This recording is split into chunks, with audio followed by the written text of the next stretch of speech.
नमस्कार मित्रांनो, मी doctor Manoj Pisal, pure Ayurveda and Panchakarma practitioner in Pune. आज आपण अभ्यंग आणि अभ्यंगाचे फायदे या विषयास थोडक्यात बोलणार आहोत. आता अभ्यंगालाच आयुर्वेदामध्ये स्नेहन असं म्हटलेलं आहे. आता स्नेहन म्हणजे काय, तर कोमट तीळ तेलाने सगळ्या अंगाचं मसाज करणं, त्यालाच अभ्यंग असं म्हटलेलं आहे.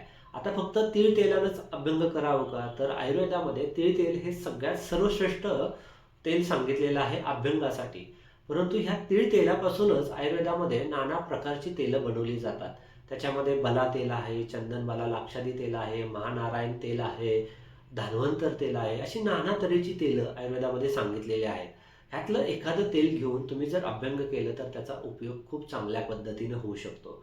परंतु हे तेल निवडण्यापूर्वी तुमची प्रकृती, तुमच्या आत्ताची जी आजाराची काही लक्षणं असतील तर ते तुमच्या जवळच्या आयुर्वेदिक डॉक्टरांना दाखवलं आणि त्यांच्या सल्ल्याने ह्या तेलाचा उपयोग केला तर त्याचा अतिशय चांगला उपयोग होऊ शकेल.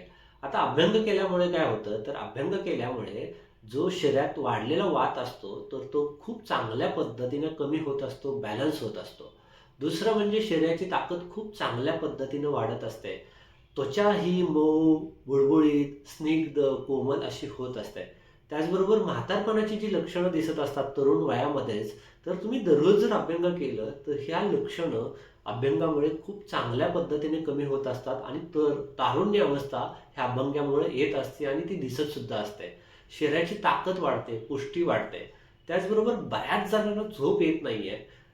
त्यांची झोप नॉर्मल प्राकृत करण्यासाठी त्यांनी जर दररोज अभ्यंग केलं तर तुम्हाला खूप चांगल्या पद्धतीनं शांत अशी झोप लागेल. त्यामुळे अभ्यंग हे करायला पाहिजे. त्याचबरोबर बऱ्याच जणांची हाडांची ताकद कमी असते, सगळ्या अंगात वात येत असतो, क्रॅम्प्स येत असतात, हातापायातून मुंग्या येत असतात. त्या लोकांनी जर अभ्यंग केलं तर त्याचा सुद्धा ह्या लोकांना खूप चांगला फायदा होत असतो. त्यामुळं अभ्यंग हे तुम्ही दररोज करायला पाहिजे. शक्यतो अभ्यंग हे सकाळी केलं, सकाळी थोडंसं अर्धा तास अंघोळीच्या अगोदर अभ्यंग केलं आणि नंतर कोमट गरम पाण्याने जर अंघोळ केली तर अभ्यंगाचा उपयोग खूप चांगल्या पद्धतीनं शरीरावरती दिसत असतो. आणि ही अभ्यंग दिनचर्येमधली म्हणजे आयुर्वेदामध्ये दररोज करण्याची एक प्रमुख गोष्ट सांगितलेली आहे.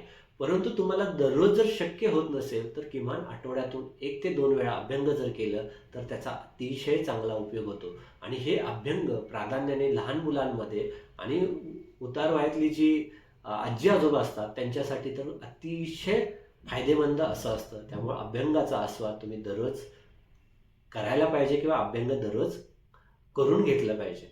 धन्यवाद.